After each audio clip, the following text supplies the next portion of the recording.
Hello, everybody. I'm Zenith and welcome back to the Disney Debate, where we talk about Disney products and Disney in general.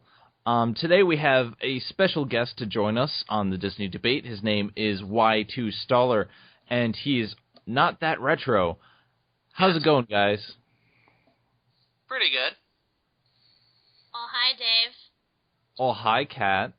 We also have our regular guest, Kat Mac, who is the co-star. Oh, I'm a guest and a co-star now? You're a co-guest. I see how it is. I want my half of the debate. We have like I said, we have a guest, Y2 Staller, today because we are going to be talking about one of his favorite Disney films, Alice in Wonderland. So, Eric, What is your experience with Alice in Wonderland?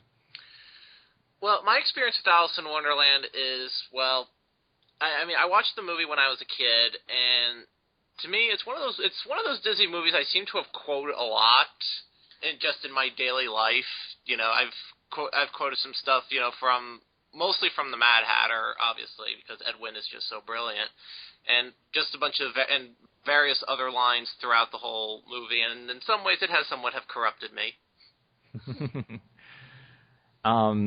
So looking back, how was Alice in Wonderland different seeing it today, for both of you guys, than, when you were a kid? It still infuriates me. I'm sorry, Alice, don't get me wrong, Alice in Wonderland is a good film. It's definitely a Disney classic and everything. But when I was a kid and watching that, I imagined that I was Alice, and, all those characters being such assholes and being so frustrating with their lack of logic and everything, that personally drove me up the wall. I could not help but feel bad for Alice the entire time. Because I'm thinking, I would have kicked half these people in the face by now. But yeah, that's my feeling. I mean, I still watch it naturally, but like I said, I don't have quite a fondness for it as I think Eric does. What about you, Eric?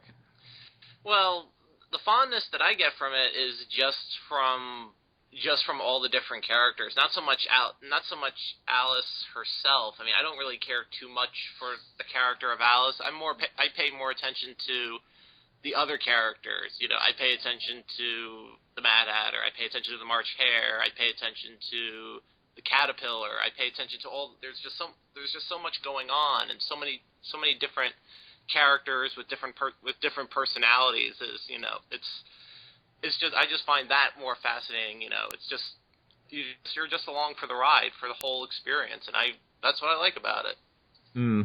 I have to agree with the fact that, as a kid, I enjoyed it for what it was, but I never really got too much into it. But, seeing it now, I can definitely see that, Alice herself is kind of a bland character, and, she isn't what the film is about. It's all what she experiences and the characters she interacts with. And they are somewhat infuriating, especially that Caterpillar. But they're all very interesting, and it's great to see the antics of the Cheshire Cat and the Mad Hatter, and everyone in this world is mad, and it's a very fun experience. Yeah, I think it's one of those movies where the side characters far outshine the main character, and that could both work and not work. Because I mean, usually with movies like Snow White or Cinderella or any movie with a female character, a lot of the times the side characters do tend to outshine them, and I think this kind of falls into that category. Although in that regard, I think Cinderella did a little bit better in terms of plot and story structure, and it worked because it did have a very strong female character, and I think Cinderella as a character works much better than Alice does. That I definitely agree with. Because at least Cinderella, was sympathetic, and, she was a nice person, and you really rooted for her and everything. And Alice, she kind of seems like she's stuck up half the time. She's very stuffy. She's blonde. Yes, that's apparently a personality trait now. Well, she's ditzy, and she's very, like, she at the drop of a hat, she starts to cry in the middle of the film, and I'm just like, okay, why? Because you got big? Okay.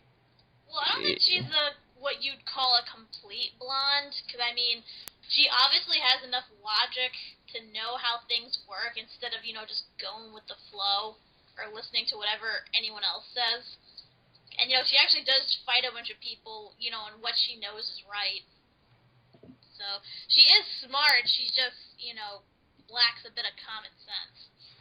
And she just doesn't seem to have personality beyond the fact that, oh, hey, I'm curious, I'm going to follow this white rabbit. I would like the world to be not stuck up and prissy and all this history nonsense and whatnot. That her only real personality trait is the fact that she's kind of bored by her life. What do you think, Eric? Yeah, pretty much, and she just has the single objective of just trying to figure out what the white rabbit is doing, and that's pretty much all she's trying to. And she just gets stumbled upon all these different things, but like I said, I mean, I watch it for the other characters. I mean, she just goes around, just tries to find the white rabbit. I mean, eventually 2/3 of the film, she just like, what, screw this, I'm just gonna go home, and then she can't go home, and then more stuff happens. Yeah, she's kind of like the straight man in a film of craziness. I think we're supposed to sympathize with her, like we're the outsider looking in on all this madness. But at the same time, I don't feel she's a strong enough character, really, to, I can't really put myself in her shoes. Yeah, because, I mean, a lot of what she says, like, sometimes it makes sense, and other times she kind of, like, beats around the bush. Like, the caterpillar asks her a simple question, who are you? And she's like, oh, well, I'm not really sure who I am. And it's like, the fuck? Your name is Alice. You're a human. End of story. But then again, the caterpillar is kind of a dick and doesn't let her finish anything. Like, you gotta say it properly, and then when she doesn't do things exactly his way, he gets all stuffy and says, he gets all angry and he changes colors and is like, you should know this. Of course. How unorthodox. But then again, a lot of the characters were like that. Like, they wouldn't let her finish. Like, I mean, especially the Mad Hatter and the March Hare. Like, they either wouldn't let her finish or just couldn't remember, had to make her repeat everything, and they just want to give her some tea. But I mean, and then you also have the Queen of Hearts, who just doesn't listen at all. And because of all this, I mean, that's pretty much the world of Wonderland. Wonderland is basically kind of an escapist reality. It's like where you go to get away from the problems of real life, and it's just a bunch of people who really don't care about anything. They're very apathetic to your cares and worries, and they're just like, just having fun in this crazy mixed up existence. Who would you say your favorite character is out of that whole bunch? For me personally, I'd have to say it's a tie between the Cheshire Cat and the Mad Hatter. Both of them are very memorable characters. I think the Cheshire Cat a little bit more because he does appear in the film less, and when he does appear, it's at very he does very major things in the plot. He moves the plot along, and he's very enjoyable. Mad Hatter, he does have a long appearance, but when he does appear, it's not very heavily plot related. He's just very enjoyable. What about you, Eric? My favorite character has to be, well, I mean, I like the Mad Hatter, but I also like the Caterpillar, and I think I've kind of liked it a little bit more ever since I've gotten older. I don't know, maybe because he's like this. He's just like so caught up in his own, like in his own logic, in his own intellect, and with me, I sometimes can be like that, just be lost in my own intellect and just say things and be like no, you're wrong, and no, it's supposed to be like this, and I don't know, and also, and maybe it's because that he's kind of mellow, just so out of it, Makes Plus, he's high on opium. Exactly. Yep. Then again, so is Lewis Carroll, so. And for me, it would kind of be a three-way tie for me. Like, it's kind of what you guys said. I like the Cheshire Cat, obviously, because he's so kooky. He has a sense of logic and no logic. He has magical powers, which is really cool. He kind of goes between being a good guy and a bad guy, which is interesting and frustrating. And he's just so quotable. My favorite line is like, "You may have noticed that I'm not all here myself." And it's like, yeah, that's me. Yeah, it's him. And then, like you said Eric, the caterpillar, because like I said, he kind of has a sophistication and a wit about him, and it seems like he's too smart for his own good. It's like, I'm pretty sure if had he been in a conversation with another intellectual as opposed to Alice, who's just being, confusing and frustrating, it would be really a really interesting conversation. Especially if it was a pot smoker. Quite, yes. And then, then the third one, the Mad Hatter, but I kind of pair him with the March Hares because they're so fucking insane and off the wall. And they're just so much fun to watch. I mean, I would love to have a tea party with these guys. Of course, I'd probably bring my own tea, because they probably put a whole lot of LSD in theirs. Or crack. I think the irony of the Mad Hatter is that the person who voices the Mad Hatter, Ed Wynn, is also at a tea party later on in Disney canon in Mary Poppins. Yes. And he's also insane and does some crazy mixed up things. So. And I like his voice. It's so goofy, but it's so memorable. But I mean, Ed Wynn, he always had that goofy voice. I mean, this is a guy who started off in radio, and he's done a couple of them. Disney's gone back to him several times, both in animation and in live action. I mean, he was also one of the first people on television. He had one of the first TV shows when television first came out, and he also won the first Emmy for best TV show or whatever. So awesome. I mean, so he's a guy who's really lived it. He's really been there, and the power is in his voice, because that's what he did. He did radio for the longest time, and just I mean, I could listen to that voice all day. Oh, me too. Actually, a rather interesting thing, he originally wasn't chosen to be the Mad Hatter. He was actually, like, how Disney, when they do animation, they have human actors, and then they just draw them as they're acting out. Well, they had Ed Wynn act out, the Mad Hatter. And they just loved his gestures, and they loved his voice so much that they decided to make him voice the Mad Hatter. And plus, he had really good chemistry with Catherine Beaumont, who also did the human modeling for Alice. So it was kind of like a perfect fit. It's just a shame that they don't have that much screen time together. It's unfortunate, but they do have quite a really great chemistry about them. And one of the most memorable scenes in the film is the tea party scene, where she just wants to ask them where the White Rabbit is, and they keep stopping her to have tea. And yet they never give her tea or let her drink the tea, and they keep switching chairs. And it's a really enjoyable scene. It pissed me off though, because I'm like, give her the damn tea, just do it, come on. I love how they defy logic too. Like cracking a teapot open to get the tea, or only cutting a teacup in half and filling it halfway, and somehow it manages to stay in there. It's just so cool.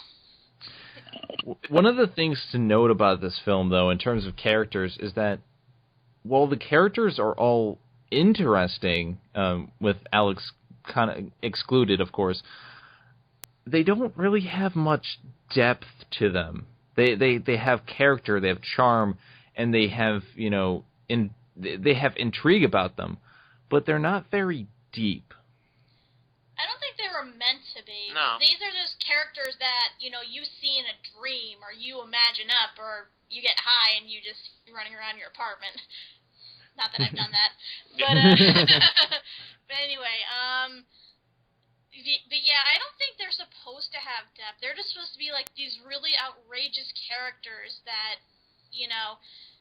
that are just have one sort of trait, and then it's exaggerated. But, it's such a good trait, and it's so memorable, you just, really, that's all you need, Give these guys a teacup and see what happens. I mean, that's what it is with sometimes with animation, is that you don't necessarily need, and movies in general, is that you don't necessarily need to have a full... You don't necessarily have to have a full fleshed-out character, per se, unless that's absolutely what you're going for. You can go on something that's just complete whimsy, and just go with it. But as long as it's memorable, as long as it's done right, it could work. It could work perfectly. Mm. So what would you guys say are the most lacking characters, or your least favorite? I want to say either the rabbit or Tweedledee and Tweedledum, because they, for the rabbit, it's, this whole movie, it's about following the rabbit to see what he's doing, and then when you finally figure out what's happening with him is that it's very small, and the reason he wasn't late in the first place, he kept saying he was late when he wasn't, and yes, he is enjoyable, but compared to everyone else, I don't really see too much in his character. Besides the voice is, particularly memorable. Tweedledee and Tweedledum, I didn't remember until I actually rewatched this film today, because their scene is technically a big-lipped alligator moment. While the film does contain a lot of these, this is the biggest, and they just come out of nowhere. They tell the story of the walrus and the carpenter, and then Alice walks away. They don't really do much else besides that. Plus, another issue I had is the voice actor, because sometimes it seems like the twins have the same voice, and other times it seems like they have slightly different voices.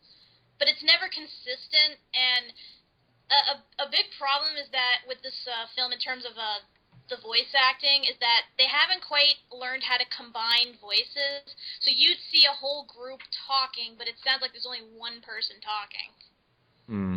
So that was my issue, and plus, they really had no other trait than that. They were bored, they needed someone to tell a story to, and Alice just happened to walk by. And they told a really sad story to her. Yeah. Oh, and they squeak when they bounce. Or honk, or... Yeah. I did enjoy their bouncing about. I think that's funny. Yeah, that could have been fun, They could have just been a bunch of jokesters and stuff just playing around, but really, they're not given that much to do. What about you guys? What about you, Eric?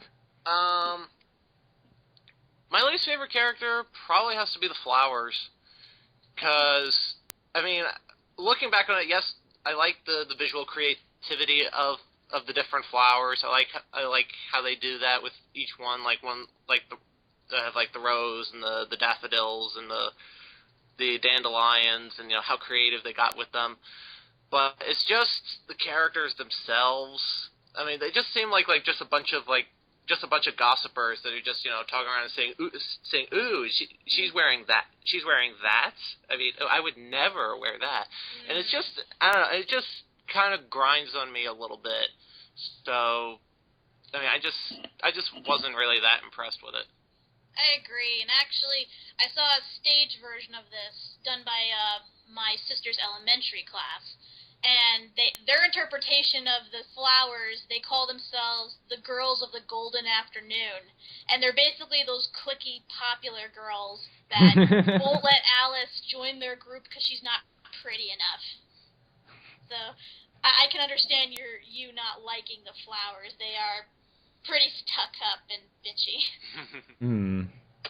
So yeah, that is basically the characters. They're memorable, but they're not deep per se. But they're not really meant to be. And I think most of them, if not all of them, are memorable and enjoyable in their own right. Personally, the one I hated the most, the dodo. That fucker has to be taken out. 'Cause, seriously, he shows up out of nowhere. You know, he's just singing about, he somehow has enough charisma where he's able to command all these other creatures, you know, to do his bidding, and they just basically walk around a rock with the promise that they'll get dry, even though they're always being, you know, covered by water while he's up on the rock staying all nice and dry and everything with his fire. And then he shows up later at the rabbit's house, and his solution for when Alice, you know, ends up eating one of the cakes and grows too big, he believes that the only way to get her out of the house is to smoke her out by setting the house on fire. And he ends up destroying the rabbit's property. Mm-hmm. At least we assume so. Yeah, and he even grabs a poor lizard off the road and, like, tries to get him to pull the monster out through the chimney so he doesn't have to do it himself. And he ends up sending the poor thing up into orbit after Alice sneezes. So, yeah, that guy's a dick. And he doesn't show up after that point. He's, like, one of the most superfluous characters in that movie, and that's really saying something. So, what do you think of the animation of the film? I think it's incredible. I mean, especially the artwork on the flowers, on the cards, some of the backgrounds, those mystical animals in the forest. Those are really, really creative, really imaginative, and it's drawn beautifully. I mean, I love it. What do you think, Eric? I really like the animation as I'm watching this now a lot older, and I really like the creativity with a lot of the different animations, especially when we get to the Queen of Hearts and they do the whole thing with the cards, and you know, see all the cards coming in, and it's just all the different colors and the way everything is all synchronized, and it's just, I mean, it's really quite amazing. And even especially near the end when it's just all one big giant clusterfuck, it's, you know, it's really impressive just, you know, to look at it, and really shows, you know, Disney at its best, synchronizing sound with animation. I have to agree. I think this is the best in terms of, like, new styles of animation. I don't think it's quite as beautiful as Bambi was, but I don't think this is what it was trying to do. It was basically getting quicker animation in new forms, and it's so creative and so unique.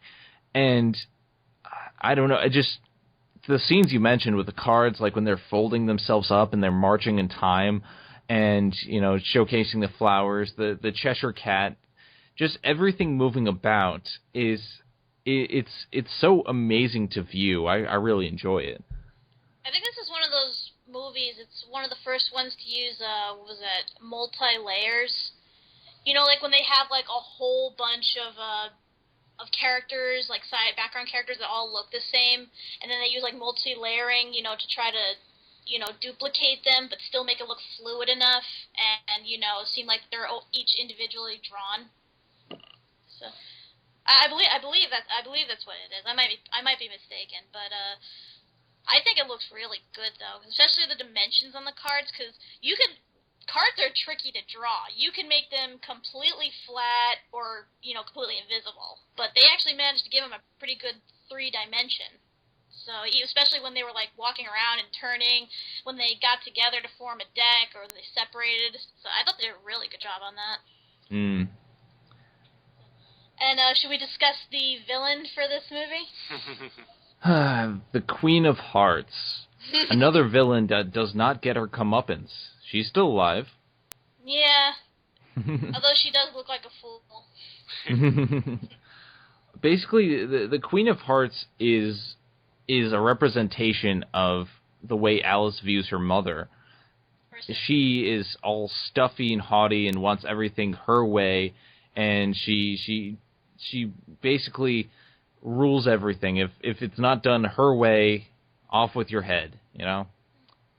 Yeah, she's basically a giant baby that throws tantrums when she doesn't get her way. And she's a nice juxtaposition to the king. Oh, yeah. And the king. Hooray! But I totally agree. I totally agree with Kat. I agree with, you know, that this queen is just this big she's just this big spoiled brat who, wants everything her way and only her way, and that, if it doesn't, all hell's going to break loose, or off with somebody's head. So, I mean, that's pretty much all I say. And then, of course, you have that little king, who's just kind of on the side. It's like, okay, you can have whatever you want. You can have whatever you want. Like this, like the parent, just trying to just spoiling her child rotten. Mm-hmm. And I think she's one of our first villains, like a mass murderer. Can you imagine how many carts she must have decapitated over her lifetime? However, in Wonderland, is there really death? I guess not. I mean, some of those characters up and disappear and then reappear later, so it's quite possible. So, but I have to say, she's not the most memorable of villains. Yes, sure, she could be considered a mass murderer if you consider the fact that she keeps beheading everyone, but she doesn't really have that much charisma. Yes, she's enjoyable to watch, but as a villain, I don't think she has enough about her that separates her from, that makes her a truly memorable villain. Yeah, she is kind of one-dimensional in that she's also kind of bipolar. Like, one minute she'll be really sweet and happy, and the next minute she'll be, like, raging and screaming at the top of her lungs. So, I'm wondering, though, should we count some of the deaths in this movie, or should we just assume that, they technically, since this is all just a dream, it never really happened. Okay. So I don't think we can count any of these deaths. Because, first of all, they're off-screen, they're implied, and it's in somebody's head. True. Not even the poor little oysters? Yeah, but we see them at the end of the film. Yeah. They're dancing around with the walrus. It could be another set of oysters. It could. Yeah, that's one of the little mini stories in this, is the walrus and the carpenter. And it's pretty simple and straightforward. A walrus and a carpenter walked along the beach. They spot a bed of oysters, and using their cunning, managed to trick them into going on land, where they all get eaten.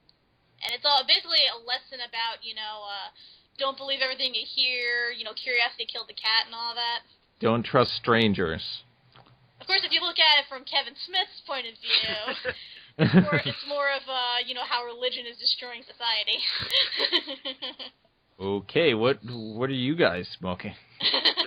No, in Kevin Smith's film Dogma, they open up the film with one of the angels talking about how the walrus and the carpenter represent religion. Like, the walrus represents Buddha or Ganesh, the Eastern religions, and the carpenter represents Jesus, like the Western religions, and how they both fool these little oysters, like the people, into both following both of them, which ultimately leads to their doom. Symbolism! Symbolism! I have to watch Dogma now. You must. Everyone watch Dogma, I command it. So, what do you think of the music in this film? There's quite a bit of music. Oh my god, is there music? Here's the thing, from what I read, Disney wanted, Alice in Wonderland not to be about story or characterization, but more about visuals and music. So for this film, they made over 30 songs, and I think a good chunk of them made it in. The problem is not a lot of those songs are memorable, and I think a big problem is that they try to fit in so many that they ended up chopping them down to a few seconds each. Sorry. It's alright. I was just gonna say, the most memorable songs for me is A Very Merry on Birthday and Painting the Roses Red. That's the only thing I remember. Yeah, just the fact that everything sings in this film. If you meet it in the world, it sings, and that yes, it has an air of leitmotif to it, but leitmotif only works if the characters aren't singing the song, really. And not everyone has a different feel, but not everyone's memorable. I like the walrus and the carpenter. I think that's a great interpretation in song, but it's not sung very well. Golden Afternoon is very memorable. It's one of the big things. I like A-E-I-O-U because, it's the caterpillar and it's very Asian themed. But other than that and the two you mentioned, there's nothing really too memorable. And some of them, I have a hard time believing that they count as songs, considering that, like I said, that they're only a few seconds long, and they're more spoken than they are sung. Like, some of them don't even really have musical scores to them. Like, I'm Late? Mm-hmm. Yeah, because it's just, I'm late for a very important date. No time to say goodbye. Hello, I'm late. That's more like a rhyme rather than a song. A lot of these actually seem to be taken from poems or rhymes. Yeah, you probably make a rap out of half these songs if you want. Oh no! Don't bring up the rapping dog. in the hip hop cat. You don't want to see a rapping rabbit? And his clock would be hanging around, his watch would be hanging around, and get all Flavor Flav on everyone. And it makes sense because Alice sees all this because she was sniffing crack. Exactly. So yes, we came up with an idea for a rap video. People out there, make it. Make it happen. But yeah, the songs overall, there are some good ones and there are some forgettable ones. But for the most part, I think they add sort of a nice, rhyming motif, and they do have, dialogue from the books in there that they try to highlight. But for me personally, aside from one or two songs, they're really nothing that special. Like you said, On Birthday is a very good song. It works with the visuals. It works with what's going on. Painting the Roses Red, I'm not too particular on, but it does have a nice melody to it. It has a nice energy to it. And it's the only part where Alice seems actually invested in what is going on in this world. Mm-hmm. I mentioned the Caterpillar theme, and I think it really benefits his character a lot more than the others because it gives him a certain feel, like a mystical feel to him, especially because the smoke trailing around him. But all the others, like, they don't really paint these characters in a very good light. Like, Smoke the Blighter Out, the Dodo is singing, is basically he wants to use fire to get Alice out of a house, and it showcases his stupidity. It's not very flattering to his character. Well, he's a stupid character. Yes. So I think it does kind of highlight his stupidity.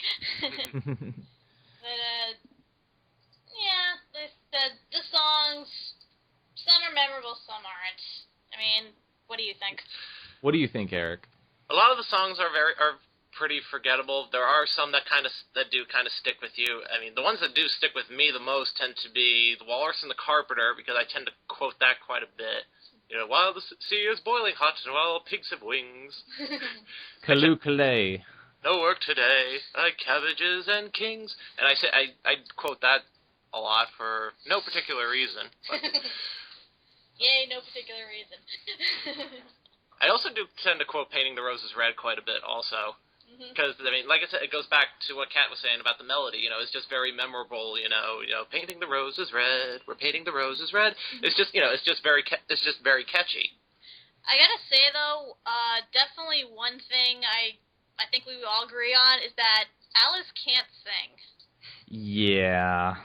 Like, because I think a big problem with this is that they actually use the original voice actor to sing Alice's lines instead of, hiring a separate voice singer. Well, quick question. I know she was in I know later on, of course, she was in Peter Pan, but I can't remember if she was singing in that one or whether they got somebody else to do the singing.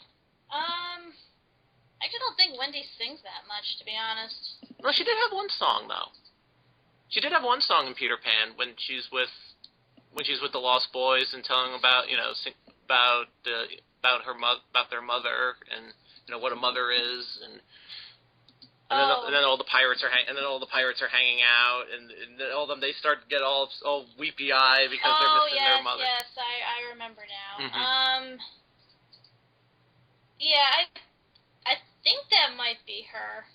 I think. I'm not quite sure. Like, I'll probably look it up once we get around to reviewing Peter Pan, but I don't know. For this movie, for Alice in particular, I really don't feel she's a strong singer, and I think they would have benefited more if they actually had, like, a professional singer sing her songs instead, because she's really off-key and flat in some of the songs, especially the parts where she has to go, like, really high up.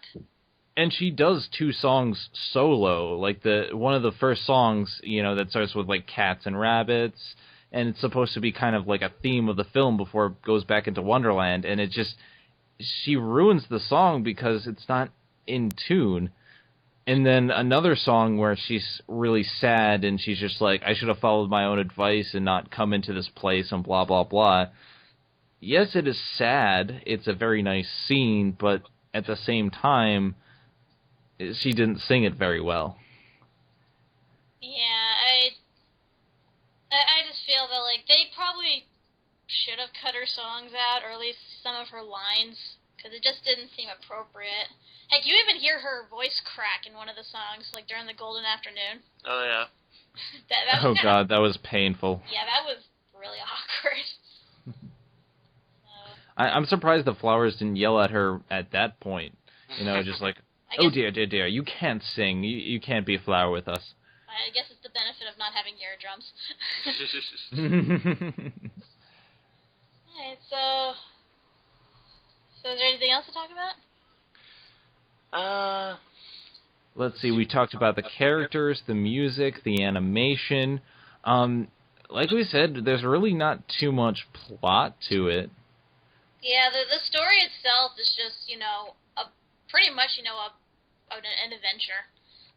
Just a journey through a strange land and just encountering all these strange beings. Like, there's really no plot. It's just a girl driven by her curiosity. Mm-hmm. And it's all about what she encounters, and she's in a very strange world, and a lot of memorable things happen, but at the end of the day, it's all just a dream. And what's funny is that, Alice in Wonderland, yeah, it's all a journey, and there's not really that much of a plot, but then, there's also a sequel, that Lewis Carroll wrote, Alice Through the Looking Glass, which Disney unfortunately didn't get to, and there's actually, and I actually know the story of Alice Through the Looking Glass, and that actually has a little bit more, that has more story. It also has has the Jabberwocky, and there's a bunch more stuff. It expands the world on it, and there's a lot more stuff going on, and from watching it again, it does kind of wonder, what would Disney would have done if they actually did Alice Through the Looking Glass. And the Jabberwock was actually supposed to be a character in the first film. One of the songs that they cut was called Beware the Jabberwock, and it was referring to a deleted character that was supposed to be in the film. And there's also supposed to be, a couple more characters, a lion, a unicorn, a griffin. Mm-hmm. Yeah, I heard a lot of fans were annoyed that they cut out all those characters, but really, given the large cast that we have now, I think it was kind of smart on their part. Because it pretty much would have just been more padding to the movie. I think one thing we should address then is the fact that this is an adaptation that has raised a lot of controversy. A lot of the fans of the original book were up in arms and saying that, this was an Americanization done wrong. It's, something that shouldn't have been done the way it was made. I guess I could sort of see their point of view, because, as a Harry Potter fan, I've, had fan rage whenever a certain movie wouldn't go the same way the book has, or they left out a huge chunk of something that was really memorable or important. But, in my personal opinion, because I did read the book, like, more of, like, a condensed version of it. And, yeah, a lot of those characters, like I said, they really don't have any purpose other than, to be there for, like, for visual and for, a few jokes here and there. And just, to prove the zaniness of the world. What do you think, Eric? Well, I think that, there was quite... The thing with when you try to adapt anything from, like, whether it's a book, a graphic novel, a video game, or whatever, it's always, and I learned this in film class, it's always going to be different. The adaptation is always going to be different from from whatever the source material is, because if it's exactly like the source material, then what's the point? But it's how you do the source, it's how you change it is what matters, and whether you keep something, whether you cut out something, I mean, it's going to create controversy. And I mean, with the case with Alice in Wonderland, there is quite a bunch of stuff that was cut. I mean, especially the Jabberwocky is an obvious example. But I mean, with the stuff with the amount of time the length of the movie, I mean, it was only like what, an hour, 10 minutes, something like that. Yeah, just about. The usual 70-minute standard. Mm-hmm. But given that they can only squeeze so much into 70 minutes, it's just it's kind of impossible. And I mean they could have done another film expanding it even further, but I mean it isn't a real financial success either. Yeah, I think a big problem was that it was kind of in developmental hell for a good while, because Walt Disney intended this to be another one of his big pictures, and he even started working on it at around the same time as Fantasia. But the problem was the war happened, a lot of his resources were gone, and then when he picked back up again, there was a lot of conflict between creators. Should we make this animation or should we make this live action? And everyone had good ideas for each, but it was all a matter of, did they have the money? Did they have the talent? Could they fit everything in that they wanted to? And I guess ultimately they chose the animation because it would best convey what they wanted, but it just didn't quite do what I guess a lot of people hoped it would. Even Walt Disney himself said he was kind of disappointed by this film.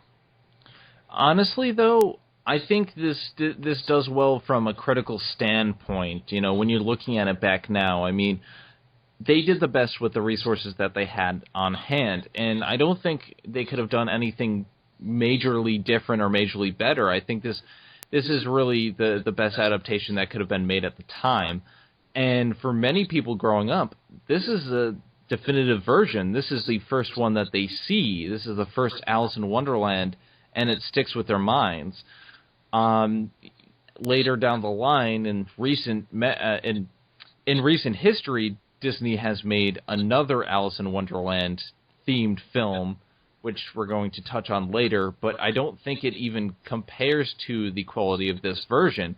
And that's speaking to the quality of the animation and the quality of the adaptation ability that they had in this version. Yeah, I mean, Alice in Wonderland has been adapted so many times. There's like a huge-ass list of certain adaptations. Some are good, some suck. And that's a hard film to get right, because you're never going to please anyone with it. I mean, you could have, you could follow the book to a T, or you could do something completely different, but there's always going to be that one element that messes it up. Plus, Alice in Wonderland is kind of like, sort of like an acquired taste with some people. The fact that, some people really are into plot and characters, and others are just into abstract. So I think that's another big problem going forward. But in terms of, this adaptation, it definitely is the most memorable. I mean, whenever anyone thinks of Alice in Wonderland, they usually think of the Disney version. Mm-hmm. What do you think, Eric? I agree with what Kat says, that when anybody thinks of Alice in Wonderland, this is the version they think of. It is the Disney version. And, that's always the version I think of. I mean, there have been other versions. There was one I remember that was done in the late 80s, early 90s. It was like a 2-part TV special because they did Alice in Wonderland and Alice Through the Looking Glass. There was one that was done in '99 as a TV movie. There's been, countless other productions. There's also Tim Burton. Well, yeah. If we have to state the that's the obvious. one I mentioned earlier. But yeah, definitely, you're never gonna get it right. Well, no. I mean, even the book itself is just so. It's just so completely completely abstract and just so much going on, and which kind of also reflects the author himself, Lewis Carroll, who threw in throw in so much stuff, and there's like all these different interpretations of like how is like what the characters are supposed to represent, and like they said that like Alice is supposed to be like some like girl that he liked or his niece or something like that, and you know there's just all these there's like books and stuff of people written about all these different interpretations of Alice in Wonderland, what's it supposed to be, and it's just... There's even books written all dedicated to that one riddle the Mad Hatter says, why is a raven like a writing desk? And trust me, I've seen the list of answers for that, and it goes on forever. Isn't the answer, like in the original, I'm stark raven mad or something like that? I guess. I mean, I've also heard, you know, the answers that Poe wrote on both. You know, Edgar Allan Poe, the writer. Mm-hmm. But the big trick is that this is a question that has no answer. It's all up to a matter of interpretation. But that's like how thought-provoking that book is. I mean, it's so crazy and off the wall that it can't help but make you think. And it's almost Freudian in concept, and you know, you can analyze it in terms of psychology and philosophy and try to figure out piece by piece what the book is about. Yeah, good luck on that. Yeah, really. Probably drive you mad. Like a hatter. Oh, everyone's mad here. Oh, yes. I'm mad. Oh, I'm mad. Only on Tuesdays. But I also... Go on.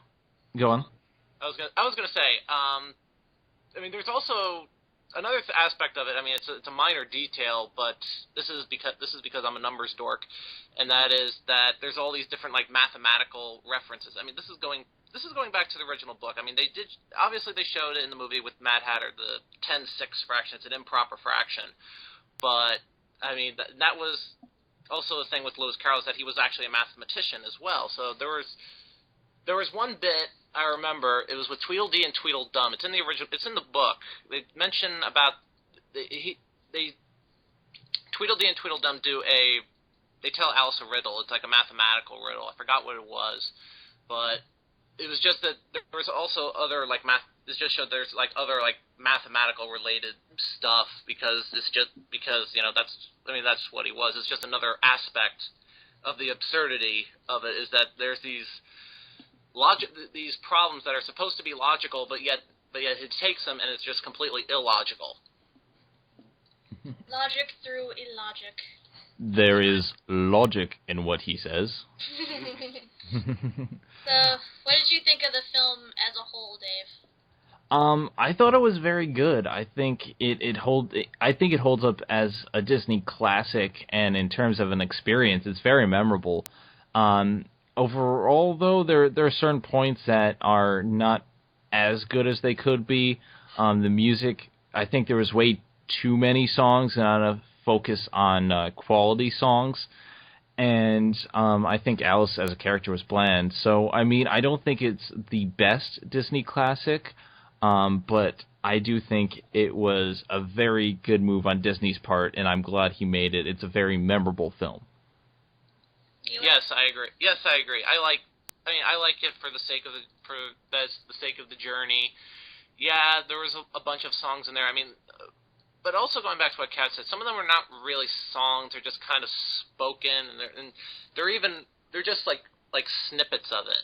And they're just, you know, they were supposed to be full songs, but they're just really like 5-10 second bits of just rhyming. And you know, I mean, yeah, it keeps it going. It keeps up with all the other zaniness that's going on. And you know, I like the other characters. I like the world that they try to create, and you know, it'll keep a kid entertained. That's for damn sure. And my opinion, I appreciate it more now for its artistic quality. You know, because it's definitely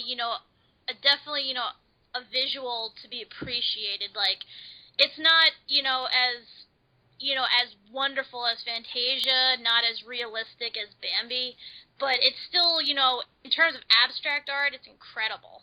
Like, I just love the human features that they gave to inanimate objects, and the quick pace and, you know, the multi-layers and everything. It's wonderful. Like, visually it's good.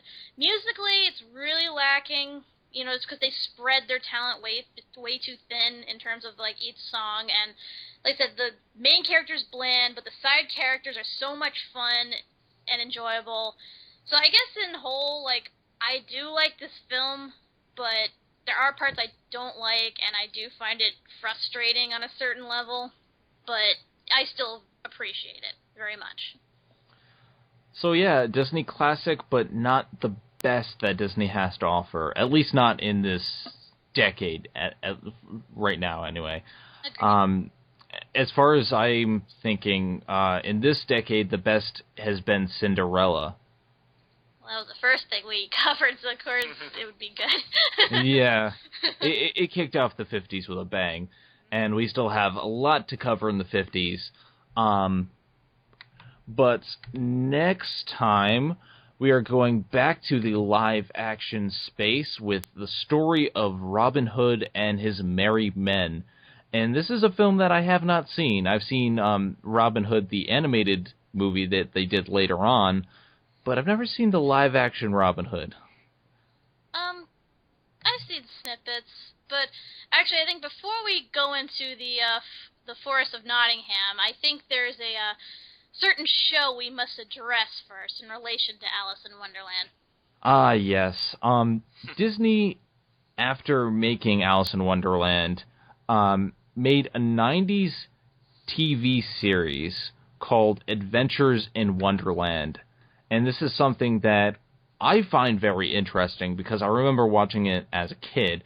So we figured we'd delve into that. Yeah, this is this is Disney Channel first starting off with a live-action modernization of Alice in Wonderland. So this should be very interesting. Now, do you think we'll be getting to that before Robin Hood, or are we going to wait until we actually finish watching the series? What do you think? I think we probably can save it for after Robin Hood, because unfortunately with TV shows, particularly this one, since it's 3 seasons long, we will need time to, you know, watch a good amount of episodes to form our general opinion. So we're probably going to, by the time we're done, we probably will have Robin Hood out of the way. So I say yes, we'll do them at the same time, but we'll probably have the TV show released after Robin Hood. Mm-hmm. You agree, Eric? Yeah, we could do that. Mm-hmm. And I actually did remember watching the show when I was a kid. It used to be on at like 7 in the morning because I was one of those kids who would wake up at like 7 in the morning on a Saturday just to watch stuff. And it's always that time in the morning where like not a lot of kids are awake, so they just play. They have to play something kid related because there might be kids up at that time. So this is like one of those shows that they would play, and then like the real Saturday morning lineup starts at like 8 o'clock, and then they would just play that for the rest. But this is like the really early morning risers like me, who just end up stumbling across it like at 7 in the morning, just flipping channels and just like okay, this will keep me entertained while I wake up. This will waste half an hour. But anyway, guys, look forward to both the Adventures in Wonderland and Robin Hood and his Merry Men coming soon. But until then, thank you guys for watching the Disney Debate. If you have any comments, criticisms, suggestions, or Disney movie suggestions that are in Disney canon but aren't full theatrical releases, please let us know at zenithrule.blip.tv. Or you can follow us at twitter.com/y2staller, EphraimTRabbit, or ZenithRule. Or you can follow us on Facebook at facebook.com/ZenithRule, Kat Mac, and Eric Staller. And we also have our fan page at facebook.com/TheDisneyDebate. But anyway, I am ZenithRule. And I'm Kat Mac /EphraimTRabbit/CatTCritic. I'm Y2 Staller. We'll be seeing you guys next time. GTFN, ta-ta for now. Thank you for watching the Media Meltdown. Don't forget to like, comment, and subscribe for more awesome videos. And if you like what you see, show your support on the Patreon page at patreon.com/Media Meltdown. See you all next time on the Media Meltdown.